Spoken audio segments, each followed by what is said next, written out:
León? Buenas tardes, bienvenidos a NPI, un programa en el que hoy vamos a estar con Rosa García de Stop Desahucios Guipúzcoa. Rosa nos va a contar la comparecencia que hizo su plataforma, la de Stop Desahucios, en el Parlamento Vasco, contando cómo Kutxabank ha decidido vender una serie de hipotecas de clientes morosos a un fondo buitre extranjero, en concreto a un fondo buitre de Dublín. Estas personas que no han podido hacer frente a su hipoteca pierden de esta manera todos los derechos que tendrían si este préstamo siguiera siendo español, y es que el Código de Buenas Prácticas Bancarias, que se aprobó en la época del ministro de Economía, Luis de Guindos, les da una serie de beneficios que podrían evitar el desahucio y la subasta de su inmueble. Nos lo va a contar enseguida porque va a estar en plató, y además también nos va a contar la última hora de un asunto sobre Azora que ha salido publicado ayer miércoles. Pero además hoy vamos a hablar de cultura, porque vamos a hablar con nuestra compañera Fátima Aparicio de este libro que tenemos aquí, del Maizal, de Toti Martínez de Lecea. ¿Qué tal, Fátima? Arratsaldeon, buenas tardes. Arratsaldeon, Xavi, ¿qué tal? Muy buenas tardes. Yo tengo muchísimas ganas ya de hablar con Toti, que va a estar enseguida con nosotros, y la verdad es que es un libro que nos cuenta la historia de 4 mujeres que viven entre mediados del siglo XIX y mediados del siglo XX. Fíjate qué época más convulsa para España, en un pueblecito de Huesca, y la verdad es que es una historia apasionante sobre la que yo tengo muchas ganas de saber más. Pues a ver qué nos cuenta Toti Martínez de Lecea. Este es su último trabajo, que promete, yo creo que tiene una hipnosis fantástica en ese enclave también tan peculiar, y bueno, pues siempre innovando y siempre contando cosas interesantes a través de su pluma tan inteligente y tan sabia. Pues enseguida estaremos con Toti Martínez de Lecea, que estará hoy con nosotros en el programa. Pero antes vamos a hablar de Irati, esa película que estuvo en la Semana de Cine Fantástico y de Terror y que sigue siendo actualidad, porque es candidata todavía no nominada, pero sí candidata a recibir varios premios Goya. Es la primera fase antes de elegir los nominados, que se conocerán a principios del mes que viene. Pero Fátima, tal y como comentamos en este programa, Irati, la película de Paul Urquijo que pudimos ver en la Semana de Cine Fantástico y de Terror de San Sebastián, vuelve a estar en lo más alto y vuelve a ser una muy buena candidata para llevarse un gran premio o varios grandes premios en los Goya. Pues nada más y nada menos, Xavi, que 17 candidaturas para Irati, la película de Paul Urquijo que triunfó en la pasada edición del Festival de Terror de aquí en San Sebastián. Me acuerdo que lo hablamos con el propio director, con alguna de las actrices. Vais a tener muchas nominaciones, vais a tener muchas candidaturas, cuando menos. El caso es que, bueno, esta primera fase ya se ha pasado. El 1 de diciembre, Xavi, se conocerán si tienen alguna nominación, que yo creo que sí, que le van a caer varias a Irati, lo deseamos por otro lado. Y luego ya esos premios Goya 2022-2023, el 11 de febrero, si todo va como corresponde, en Sevilla, totalmente presenciales, sin ningún tipo de limitación. Tiene serias rivales que también estuvieron aquí en el Festival de Cine San Sebastián, Xavi, como Asbestas o como Cinco Lobitos, como Basil, bueno, infinidad de películas, pero la mejor de las suertes a Irati, personalmente creo que 3-4 nominaciones le pueden caer. Me viene un poco, lo hemos hablado también fuera de cámara, el recorrido que llevó Andía, ¿no? Con todas esas candidaturas, Xavi, y luego todas esas nominaciones y todos esos Goya. Ojalá Irati pues lleve el mismo camino. Y no dejamos el cine fantástico y de terror, y vamos a hablar ahora del último trabajo de otra directora que estuvo además en San Sebastián, en el Festival de Cine. Hablamos de Carlota Pereda, que vino con Cerdita y que ahora, Fátima, pues está rodando con Belén Rueda también entre Navarra y el País Vasco, una nueva película que se llama La Ermita y que pronto la podremos ver. Sí, pues la tenemos casi cerquita porque está rodando Carlota Pereda su segunda largometraje de terror. Está considerada de las mujeres cineastas como una de las especialistas en terror, porque Cerdita también tiene su aquel con esa la cantidad de premios que se ha llevado, esa Laura Galán, la prota, que está también increíble. Película que también vimos aquí en Zabaltegui, Xavi. Pero bueno, ahora Carlota Pereda con esa segunda película rodando pues tanto aquí en Leiza como en el País Vasco, con Belén Rueda de protagonista, José Bengochea, está también Elena Irureta, y sobre todo esa niña, una niña, Maya Zaitegui, que es un poco la revelación, una niña de 8 años que es la prota junto a Belén Rueda, y bueno, que promete mucho, ¿no? Es una película que insistimos, está rodando por aquí, con un montón de localizaciones y de especialistas y de extras, quiero decir, y con muchas ganas de ver este segundo trabajo de Carlota Pereda, que es una de las una directora muy prometedora, por otro lado. Hoy estamos muy contentos en el programa porque nos va a acompañar la autora del Maizal. Este libro que tengo aquí sobre la mesa es Toti Martínez de Lecea, a la que saludamos ya. Toti, ¿qué tal? Arratsalde on, buenas tardes. Arratsalde on, ongi etorriak, mila esker. Te encuentra además envuelta en libros, algo que particularmente me encanta porque entre tú y yo, ya sé que las nuevas tecnologías pueden ayudar mucho, pero el tocar el papel de un libro, el leer, la compañía que te da el libro que no necesita ni siquiera batería. Esto no te lo da ni un móvil, ni un libro digital de estos que se venden. Por eso me encanta verte así rodeada de libros. Esto para empezar la entrevista. Bueno, esta es una parte de las bibliotecas que tenemos en casa, ¿no? Este es el sitio donde yo trabajo. Y sí, está ya a tope. Tengo libros en el suelo, pero luego tenemos la parte de fuera, el piso de arriba. Bueno, es una pasada con lo de los libros en esta casa. Es una pasada. Una casa de sabios, por lo tanto. Toti, sí, bueno. Donde hay libros hay sabiduría, cuanto menos eso. Toti, vamos a hablar del tuyo, que es para lo que nos hemos juntado hoy aquí. El Maizal es una historia de 4 mujeres que viven en un espacio de tiempo que coge aproximadamente 100 años. Nos vamos desde la segunda mitad del siglo XIX hasta la primera mitad del siglo XX. Son 100 años muy convulsos donde 4 mujeres pues tienen que sobrevivir, nunca mejor dicho, porque les tocan unos años en España bastante, digámoslo coloquialmente, fastidiados. Sí, bueno, pues hombre, tienes ahí el final de las guerras carlistas, que ahí no entran, pero bueno, está la Primera Guerra Mundial, que aunque aquí no tuvo lugar, sí que tuvo sus historias, ¿no? Porque no llegaba la comida y la crisis económica, la pérdida de las colonias americanas, la Segunda República, la Guerra Civil, la Segunda Guerra Mundial, entre tanto la pandemia famosa de la gripe española, que vino a ser una gripe pues, como lo que hemos tenido, ¿no? O sea, un mortal. Y sí, y en esa época, en todos estos años, es cuando transcurre la historia de estas mujeres que son abuela, madre, hija y nieta, pero que cada una lleva su trayectoria y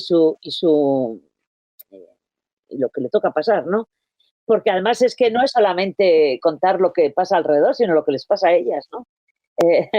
Y no es un primer además quizás tu seña de identidad, Toti, el contar siempre la historia desde el punto de vista de la gente de a pie, de los que sufrían pues todas las consecuencias, ¿no? De las guerras y de los tejemanejes de los de arriba, ¿no? Sí, pero en este caso concreto ten en cuenta que la mujer no era mayor de edad hasta los 25 años. Además, aunque fuera heredera, hija única de sus padres y heredase, todas las propiedades pasaban a su marido. Su marido era el que firmaba, el que permitía. Si no tenías heredades, es decir, si eras una persona común y normal, tenías que pedir permiso a tu padre o a tu marido para poder trabajar. El hecho de casarte ya te echaban del trabajo. Y luego si querías volver a reinsertarte, pues tenías que tener el permiso del marido. No había posibilidades de estudiar en la universidad. Las pocas que estudiaron nunca ejercieron porque no se les dejaba ejercer. O sea, no, la cosa es... Y sin embargo la mujer ha estado siempre ahí trabajando, por supuesto, ayudando a la familia, a los hijos y peleándose, sí. Pero gente corriente, no gente de la élite. O sea, la gente de la élite lo tiene más fácil, aunque la gente de la élite en la época, las mujeres les pasaba lo mismo, o sea, no tenían ningún derecho. Ya ves. Bueno, pero en cualquier caso, tal y como decimos, es bonito, ¿no? Ver cómo, aunque sea años después, por fin se reconocen, ¿no? Un poco las vivencias que tuvieron esas personas, ¿no? Recuerdo también, hablábamos a micrófono cerrado de otra obra que presentaste el año pasado, la reedición de La Brecha, ¿no? Que ocurría lo mismo también, ¿no? Contabas desde el punto de vista de la gente de a pie todos los sucesos históricos, ¿no? Que ocurrían. Y al final es un merecido homenaje a toda esa gente que estuvo sufriendo, pues como decimos, guerras, crisis económicas, pandemias, todo lo que sucedió, ¿no? En esos años de historia. En realidad, podemos decir que todas mis novelas son parecidas en ese aspecto. Quiero decir que no cojo personajes importantes o famosos, porque para eso ya están los historiadores y están los ensayos históricos. La gente del pueblo, de la gente de a pie, de nosotros, pues nadie ha escrito, o se ha escrito muy poco. ¿De dónde sacamos la información? Pues de leyes, de contratos, de juicios, en fin, de testamentos, de bodas, pero no hay manera de encontrar un texto serio, o sí, ahora últimamente sí, pero hasta hace muy poco, desde luego no existíamos, ni tú ni yo. Toti, nos vamos a ir hasta Huesca, hasta el Pirineo, ¿no? Para poder conocer la historia de estas 4 mujeres. ¿Por qué has elegido esta localización en el libro? Ya te cuento, porque son cosas que se me ocurren, como que, cómo se me ha ocurrido el título El Maizal, porque me gustan los maizales. ¿Cómo se me ha ocurrido Huesca? Pues porque me gusta Huesca. Y porque Huesca es prima hermana nuestra, ¿no? Huesca es la Osca vascona de los romanos. En Huesca hay un montón de pueblos con nombres vascos, Ayerre, Levarre, Learre, Benavarre, incluso Yaca, Isarbe. O sea, es que hay un montón de... En Huesca, por ejemplo, hasta el siglo XIX, en varias zonas se hablaba euskera. Y el otro día he leído un artículo que decía, unos pastores que decían que ellos habían aprendido a rezar en euskera en el siglo XX. O sea que primos hermanos, digamos, ¿no? Tribus pirenaicas, tribus con un mismo pasado parecido, con el lenguaje, pues sí o no, o vete tú a saber, las creencias. Todavía en la zona de la montaña de Huesca hay leyendas del Basajarao. ¿Qué? El Basajarao. Yo cuando lo leí, ¿cómo puede ser? Pues claro, ¿cómo no lo vas a ver? El Basajarao. Y de Mari, de la diosa. Fátima. Además, Toti, buenas tardes. Además de todo lo que cuentas, una de las, un poco la peculiaridad de esta novela, El Maizal, es que no hay diálogos. Esto es una licencia estilística que tú te has permitido, ha sido algo inconsciente, entre comillas, y hilando un poco con lo que estás contando, yo le decía a Xavi fuera de cámaras que esta novela podría adaptarse al cine tranquilamente, ¿no? Podría haber una adaptación, no sé si lo has pensado. Yo leí ayer un poco la sinopsis de la misma y no sé, me llevaba a una película, ¿no? Por todo lo que cuentas tan interesante y ese enclave también tan bonito de Busan. Ya me gustaría. Ya me gustaría. Lo de la prosa, bueno, pues es que en realidad no me pilló de sorpresa. Empecé a escribir. Cuando llevaba un montón de páginas ya escritas, digo, ahí va, si no he puesto ningún diálogo. Y luego pensé, ¿por qué tengo que poner diálogos? Si yo te voy a contar una historia de alguien que me ha contado, que me ha dicho, y yo lo voy contando. Aquello que me dijo tu madre, que le había dicho aquella otra. Bien, pues con diálogos es más fácil, pero como ejercicio estilístico es interesante. Y lo de las películas, pues me encantaría. Ahora se va a hacer un musical con una de las novelas, ya hemos comentado, pero también hay propuestas para hacer películas. Pero ¿qué pasa? Pues que todas las novelas que se van un poco hacia atrás, pues cuestan más, porque los decorados no son los mismos, los trajes no son los mismos, los medios de comunicación tampoco. Si tú haces una novela en la actualidad, y bueno, pues ya tienes los coches, las calles, los móviles, pero claro, cuanto más atrás te vas, más difícil a la hora de crear el escenario. Pero vamos, sí, esta además sí que quiero decir que el primer capítulo no es la abuela, el segundo capítulo la madre, el tercero, no, es la historia. Yo conocí a mi bisabuela cuando murió cuando yo tenía 15 años y mi nieta ha conocido a su bisabuela hasta los 20 años. O sea que no es coger un personaje y matarlo, no, el personaje vive el tiempo que me parece a mí, ¿no? Tampoco los voy a matar con 40 años. Y lo que les pasa. Y luego también la unión que hay, la relación que hay para que una mujer, cada una de ellas quiere ser una cosa distinta, cada una de ellas tiene sus problemas, pero de alguna forma van hilando y van consiguiendo avanzar, ¿no? Eso es lo interesante, sí. Pues Toti, nos hemos quedado sin tiempo, pero sí que me gustaría hacer una pequeña mención también, porque has estado en Donostia hace muy poquito tiempo. El pasado viernes estuviste en el Salón de Plenos del Ayuntamiento con la Casa de La Rioja hablando del Camino de Santiago, y quería hacer también una pequeña mención de este acto en el que participaste, porque bueno, te vemos metida en las salsas y nos encanta que así sea y por muchos años, ¿eh? Pues mira, sí, hace ya un tiempo que hago con un trovador que construye sus propios instrumentos, pues la zanfona, el laúd, el rabel, que pues los construye él y luego los toca. Y es especializado en las trovas que son trovadores del siglo XI al siglo XIV. Y bueno, pues él canta las trovas y yo mientras voy contando lo que es el Camino de Santiago desde el norte de Francia hasta Fisterra. Por aquí también. Y bueno, pues sobre peregrinos, sobre los mercenarios, los escultores, los bandidos, los pobres, los emigrantes, los judíos, toda la gente que pasaba por esa calle, que era como la calle mayor de Europa. Y lo paso muy bien. Y de paso ya me voy a hacer propaganda. El domingo que viene, hasta que lo mire, sí, el domingo que viene, 27, en Arechavaleta, estaremos Gorka Hermosa, el acordeonista, Edurne Zavalo, que es clarinetista, y yo, hablando de Sorriña, brujas y brujerías. Pues nos apuntamos también en la agenda de esta cita. Toti, muchísimas gracias de verdad por haber estado con nosotros. Recomendamos El Maizal, este libro que tenemos aquí sobre la mesa, esta historia de 4 mujeres desde finales del siglo XIX hasta mediados del siglo XX. De 1852 a 1975. Eso es. Ahí están las fechas exactas. Una historia que tiene que ser conocida, vista, como hace siempre Toti Martínez de Lecea, por los ojos de los que estaban más abajo, no por aquellos que estaban en los palacios, sino por aquellos que tenían que sobrevivir a todos los acontecimientos históricos que les venían por los tejemanejes de la élite. Y sufrir los acontecimientos, ¿no? Efectivamente. Pues Toti, muchísimas gracias por habernos acompañado y hasta la próxima. Gracias, Toti.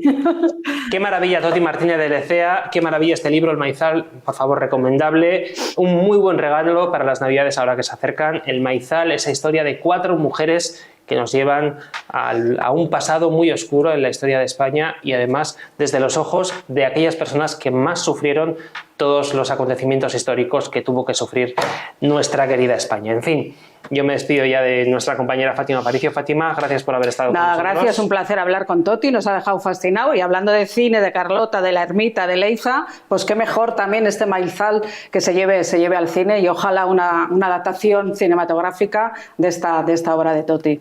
Gracias, Fátima. Gracias a ti, Xavi. Vamos a continuar ahora con un apunte que nos lleva hasta la comarca del Bidasoa, en concreto hasta Hondarribia. Vamos con una nota de la Asociación de Vecinos de Mendelu Zaharra, y es que el pasado 14 de noviembre se reunieron en Mendelu con Miguel de los Toyos, que es el viceconsejero de Planificación Territorial y Agenda Urbana del Gobierno vasco. Antes de este encuentro, la Asociación de Vecinos le había enviado un documento que había elaborado para la rehabilitación del barrio. En este documento se identificaban los problemas que tenía el barrio y también se realizaba una valoración económica que fuese necesaria pues, para poder solucionarlos. El viceconsejero les ha explicado con detalle los pasos que hay que seguir para, a través de la agenda urbana, poner en marcha un plan de regeneración urbana integral, como ya hay en otros municipios del País Vasco. Con los datos que han recibido por parte del viceconsejero, la Asociación de Vecinos de Mendelu va a elaborar un documento que presentarán a los partidos políticos y al ayuntamiento. Se han puesto de plazo el próximo 10 de diciembre para el acuerdo y firma con todos los partidos e instituciones. Nosotros continuamos ahora hablando de Stop Desahucios porque el pasado martes nuestra amiga Rosa García de Stop Desahucios Guipúzcoa compareció en el Parlamento Vasco para explicar la venta que ha realizado Kutxabank de una serie de hipotecas morosas a un fondo buitre extranjero y las consecuencias que va a tener para los deudores de estas hipotecas. Recordamos que en España hay una cosa que se llama Decreto Guindos,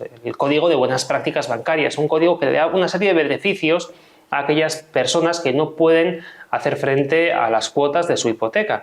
Pues bien, si estos préstamos se venden a un fondo buitre extranjero, todos esos derechos que tendrían estas familias quedan en agua de borrajas. Nos lo explica Rosa en este pequeño fragmento de la comparecencia que tuvo en el Parlamento Vasco y después hablamos con ella y hablamos en detalle de estas y otras cuestiones. Que los bancos dicen, jolines, tenemos a los estados socios dándonos la lata en la puerta de los bancos defendiendo a los hipotecados. Segundo, estamos 5 años con el préstamo normalizado y cobrando una cuota muy reducida que es del Euribor más 0,25. Y además tenemos que provisionar el 50% de la deuda. Jolines, vendemos a los fondos buitres aunque sea a pérdidas. ¿Qué significa esta venta a pérdidas? Las venden en globo, las venden en carteras. El cliente vendido, el hipotecado vendido, no puede ejercer el derecho de tanteo y retracto, que significa que tiene o tenía, desgraciadamente, el derecho de poder comprar su deuda al precio ridículo de saldo que le ha vendido el acreedor banco al fondo de inversión. Entonces, hay una sentencia del Tribunal Supremo por la cual dice que el hipotecado no puede ejercer el derecho de tanteo y retracto porque las hipotecas se venden en bloque, en globo, en cartera. Y entonces las deudas no están señalizadas o discriminadas. y por lo tanto no puede ejercer el derecho de tanteo y retracto. Es una auténtica barbaridad, pero es lo que dice el Tribunal Supremo. Nosotros podemos probaros, y si queréis, os pasamos un burofax de los que han recibido todos estos afectados, donde les reclaman la deuda real. Es decir, a Laura 127.000 euros, a Sandra cerca de 400.000, ¿no? Que es realmente la deuda que tenían. Pero claro, evidentemente, si sale a 99.000 euros 240 dividido entre 2.500, pues es que no cuadra, es que nos están demostrando que las venden a precios de saldo. Entonces, el fondo buitre puede perfectamente ejecutar en los tribunales, porque heredan también la demanda de ejecución hipotecaria. Entonces, ellos se personan en los juzgados diciendo, yo reclamo la deuda real, no el importe de la compra reducida que han hecho de esa deuda. Entonces, y además, estos fondos buitres están, lo sabéis perfectamente, ubicados en paraísos fiscales y no pagan tributos. O sea, un negocio bárbaro. Pues tal y como decíamos, nos acompaña Rosa de Stop Desahucios Guipúzcoa. Rosa, ¿qué tal? Arratsaldeon, buenas tardes. Arratsaldeon, buenas tardes. ¿Qué tal estáis, Javi? Pues la verdad es que todavía algo consternados después de lo que está ocurriendo con esta venta de hipotecas a la que hacíamos referencia al inicio del programa. Kutxabank, lo recordamos, lo hemos dicho varias veces a lo largo del programa de hoy, ha vendido una serie de hipotecas de personas que no han podido hacer frente a las cuotas, hipotecas de morosos, las ha comprado un fondo buitre extranjero y han perdido pues todos los derechos que vienen con el Código de Buenas Prácticas Bancarias que hubiesen tenido aquí en España, y por lo tanto, bueno, por ello estuviste ayer, el pasado martes en el Parlamento Vasco. Acabamos de escucharte un fragmento de la comparecencia y la primera pregunta que te hago es ¿cómo se lo tomaron los grupos políticos toda esta información y qué es lo que van a hacer para intentar ayudar a estas familias si es que alguno tiene intención de hacer algo? Los grupos políticos se quedaron, como tú, consternados, porque de hecho la evidencia de que muchas familias vascas en situación precaria, con préstamos hipotecarios firmados con la cucha de toda la vida de aquí, de forma totalmente con premeditación y alevosía, en plenas vacaciones de julio, le vende el préstamo a un fondo buitre extranjero con sede en Dublín, un fondo buitre, y desaparece el cliente de la pantalla del ordenador de Kutxa. No quieren saber absolutamente nada. Entonces venden su hipoteca, venden la deuda a precio de saldo, que luego hablaremos de esto, se desentienden del cliente y, por supuesto, de los derechos que el cliente, si es un hipotecado en situación vulnerable, que es que no quiera pagar la cuota, es que no puede pagarla, se puede acoger, lo que tú has dicho, a beneficios de una legislación que hay, que es el Real Decreto Guindos, por el cual durante 5 años están con el préstamo de alguna manera en una tregua de 5 años, pero pagando una cuota reducida, basada en el Euribor más 0,25 puntos, que le permite vivir, le permite sanear su economía, y luego a partir de los 5 años otra vez vuelve a ponerse en pie la hipoteca, pero ya le has dado una tregua por la cual esta familia no va a ser ni subastada su vivienda ni desahuciada.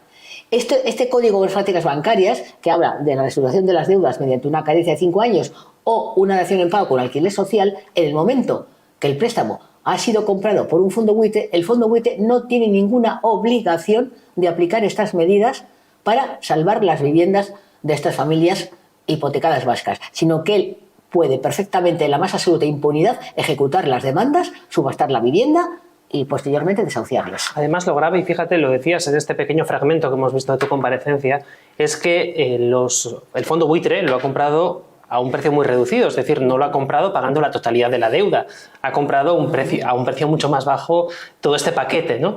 Y luego, cuando reclama la deuda al deudor, se la reclama en su totalidad de la misma manera que lo hacía Kutxa. Es decir, tú has comprado una deuda por mucho menos de lo que luego estás pidiéndole al pobre desgraciado que no te puede hacer frente a la hipoteca. Sí, es increíble, porque claro, es un negocio de ambas partes. Entonces, el banco hace negocio, como tú has dicho muy bien, vendiendo en una cartera global, en un paquete, un montón de hipotecas a precios de saldo, a precios irrisorios. Pero la deuda real que tiene el hipotecado, lo hemos visto en los burofax que han recibido, le reclaman la deuda entera. Le reclaman 127.000 en el caso de Laura Jiménez, que es la compañera de Gasteiz, o cerca de 400.000 en el caso de Sandra Bon, que es la donostiarra. Entonces, ahí es donde hace el negocio el fondo buitre, porque con la ejecución de esas subastas, la apropiación de esas viviendas, que luego las pueden vender a otro fondo buitre, y todo eso es beneficio neto de un fondo buitre que encima no cotizan en el Estado español, es decir, normalmente están están ubicados en paraísos fiscales, por lo tanto, y posiblemente ni siquiera coticen allí. Bien, ¿y el banco qué beneficios tiene? El beneficio que tiene el banco, el primero es, según ellos, sanear la cuenta de resultados. De hecho, Kutxabank, o sea, antes de la venta de este paquete de 2.500 hipotecas, tenía una morosidad que además, según ellos dicen, alardean de ello en la prensa económica, tenían una morosidad pequeña, cifrada en 1,8%. Con la venta de estas hipotecas le han reducido 4 centésimas, o sea que tampoco han reducido una enormidad, ¿eh? Pero claro, el balance, las consecuencias son dejar en la más absoluta impunidad y en las garras de los fondos buitres a un montón de familias, tanto vascas como madrileñas y malagueñas. Entonces, por otra parte, también se libran de una cosa muy importante, que es la presión social. Es sacarle las vergüenzas públicamente ante las sedes, como venimos haciendo. Porque ahora nosotros tenemos que ir a protestar y a denunciar nada menos que a Dublín, a Irlanda. O sea, es inviable. Entonces, ellos se libran de la presión social a través de las concentraciones, las denuncias que hacemos estos desahucios a nivel vasco y a nivel de todo el Estado. Y otra cosa también importante es que ellos, a la hora de firmar una carencia, que están obligados a hacerlo si el hipotecado reúne las condiciones de vulnerabilidad, tiene que provisionar el 50% de la deuda que tiene en ese momento cuando firma la carencia. La tiene que provisionar en el Banco de España, con lo cual no les interesa en absoluto firmar carencias, porque tienen el préstamo congelado durante 5 años, pagando una cuota reducida, que en este caso tenemos cuotas de 10, de 15, de 20 euros al mes. Tienen que provisionar la mitad de la deuda, por ejemplo, la de Laura, la mitad de 127.000 y la de Sandra, la mitad de 400.000. Y claro, no les interesa. Entonces, por lo tanto, han visto la vía fácil de vender este paquete de préstamos, que lo han hecho ya anteriormente, tanto el Santander BBVA en el 18 y el 19, también lo hizo Kutxa en el 19, lo que pasa que no se atrevió con las hipotecas vascas. O sea, lo ha hecho el 28 de julio, cuando todo el mundo está de vacaciones, por la puerta de atrás. Y luego lo más importante es que no puede coger lo que tú has dicho, el hipotecado, y decir, oye, mira, vale, yo he hecho una colecta entre mis amigos, mi familia, y resulta que la hipoteca de Laura de 127.000 la ha vendido por 10.000 euros. ¿Eh? Yo te pago los 10.000 euros y hacemos las paces. Hombre, no, claro, es que me quito la demanda encima y además encima me quito la hipoteca, cancelo la hipoteca. O sea, me quedo sin hipoteca. Entonces, es que es increíble eso. Claro, ¿qué pasa? Que hay una sentencia de nuestro querido Tribunal Supremo, de hace, creo que es del 2021, por la cual dice que, claro, que como estos préstamos se venden en bloque, no son nominativos, no se dice que se vende la hipoteca de fulanita con tal deuda, sino se venden en bloque por una cantidad, es decir, en el caso de Kutxa son 2.500 préstamos a 240 millones, que fijaros, sale una media de 99.000 euros, ¿eh? O sea, que hay hipotecas, que habemos hipotecas mucho más altas, deudas mucho más altas. Entonces, no dan opción a que cada hipotecado pueda recuperar su deuda, pagarla y zanjar el préstamo. O sea, ya tienes la vivienda pagada. Entonces, es que también los tribunales están, de alguna manera, conspirando a favor de toda esta estafa financiera. Lamentablemente lo llevan haciendo desde que llegó la crisis allá por el año 2009 y bueno, pues esta es una más, ¿no? Por eso ya llega un momento, y lo hablábamos muchas veces también con José María Irauskin, con el abogado que colabora con vosotros muchas veces en esta mesa, que ya, bueno, ya no nos sorprende nada, ¿no?, a estas alturas de la película. Ayer estuviste en el Parlamento Vasco. Sí que te quiero preguntar por un poco el resultado, ¿no?, de esta reunión, lo que te dijeron los políticos una vez cuando terminaste de explicarles todo esto, ¿qué fue lo que te comentaron? A ver, está recogido en el vídeo, que es público, ¿eh? O sea, lo podéis consultar. Y luego también la prensa, sin hacer publicidad, lo han sacado. Lo ha sacado, no sé, el Correo de Noticias de Guipúzcoa lo ha sacado. Y de hecho, salvo el Carrequín Podemos y H. Bildu, los parlamentarios que pidieron explicaciones al Parlamento de que tenían que instar ante la dirección de Kutxabank para evitar estas prácticas de subasta. Ellos hablaban de subastar a los clientes y tomar medidas y de alguna manera decirles que tienen que ser responsables. El resto de los grupos pues eludieron el problema. O sea, el Partido Socialista dijo que bueno, que había unas medidas, claro, para las personas que son desahuciadas, pues una alternativa habitacional, que realmente es el parque público de viviendas, que es totalmente insuficiente de Etxebide. O sea, realmente hay un montón de inscritos, hay un montón de desahucios, tanto por impago de alquileres como en este caso por impago de cuotas hipotecarias, y no hay suficiente parque público para poder meter a esta gente. Entonces, al final hay gente que se queda fuera del parque, con lo cual las medidas, bueno, puede haber voluntad de ubicarles, pero no se les puede ubicar porque el parque está totalmente obsoleto. Y en el caso del PNV, pues dijo una cosa que la viene diciendo siempre, que claro, que es una empresa privada y que es un negocio privado. Y entonces con la santa propiedad privada nos topamos ancho.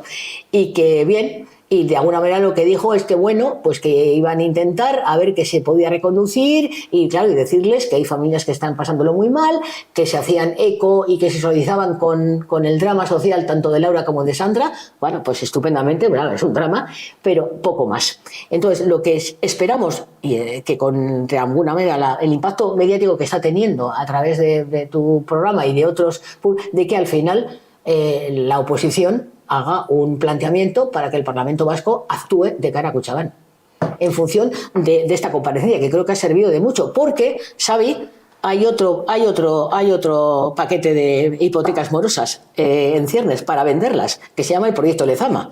Con lo cual, de alguna manera, quieren seguir esta tónica, porque con la cantidad de gente que va a dejar de pagar, desgraciadamente, por la subida del Euribor, el encarecimiento de las hipotecas, que son impagables, o sea, que de buenas a primeras, de un mes para otro, te suben 200, 250 euros, entonces va a haber más familias morosas. Entonces ya están buscando la salida, que es nueva venta de hipotecas vascas a este fondo de inversión o al otro, porque fondos de inversión hay la tira, como rosas en el campo en primavera.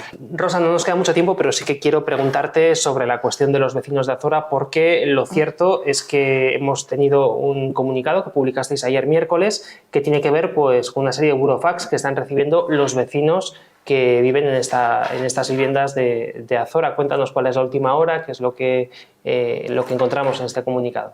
Bien, lo que estamos denunciando es que desde hace un par de meses Azora, que es el fondo buitre que compró las 320 viviendas propiedad de la centenaria Inmobiliaria Vascongada, que las compró en enero de 2020, entre este lote, que hay viviendas en la calle Salud de Amara Viejo, de la avenida Tegorrieta también en Gros, pero las que están ahora en tela de juicio son 3 fincas ubicadas en Birmingham. Uno, Zabaleta 55 y Secundino Ispizua número 2. Estas viviendas están recibiendo los inquilinos que, como también los de Ategorrieta, llevaban viviendo muchos años, pues muchos de ellos 20 años, que entraron en las viviendas vacías, que las han amueblado ellos. Las viviendas tenían incluso algunas hasta la cocina económica, que han hecho un montón de reformas de su bolsillo y que se han encontrado con que ahora el fondo buitre, después de 2 años de haberlas comprado y de haber prometido a Eneko Goya, el alcalde, en enero del 2020, que iba a seguir con la misma política continuista del vendedor de Inmobiliaria Vascongada de mantener la renovación de los contratos, que es lo que venía haciendo Inmobiliaria Vascongada desde hacía muchísimos años atrás, pues esa promesa la ha roto porque en este momento a estas familias no les está ofreciendo nuevos alquileres. Ni a un precio de 3.000 euros ni a ningún precio. O sea, les quiere echar. ¿Por qué? Porque quiere vaciar los 3 edificios. Lo ha dicho claramente en un contacto que ha tenido hace más de una semana el interlocutor del ayuntamiento, que lo hace a través de la alcaldía, le ha dicho que su intención no es ofrecerle ni un solo contrato a ningún precio de alquiler. Lo que quiere es vaciarlas.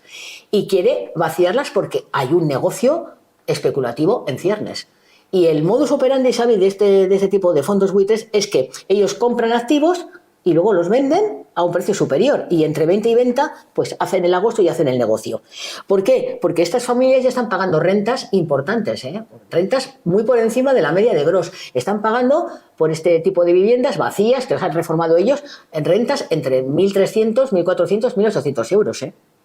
Entonces, están rentabilizándoles. Azora está cobrando alquileres importantes por viviendas que no ha metido un euro para reformarlas, que incluso no está reparando ni el telefonillo ni el ascensor, gastos que tenía que ellos que realizar, que están dentro de sus competencias. ¿Por qué? Porque quiere vaciarlas. Entonces, nos suponemos que puede ser para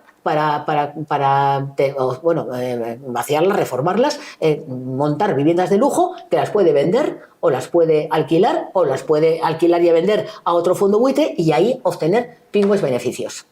Ese es el latrocinio de los fondos de inversión y es a lo que nos estamos enfrentando en Donosti, porque no solamente contamos con Azora, sino también contamos con Blaston, que es el socio mayoritario de la Socimi, de esta Socimi, propietario de las 520 viviendas de las VPO de Bentaberri.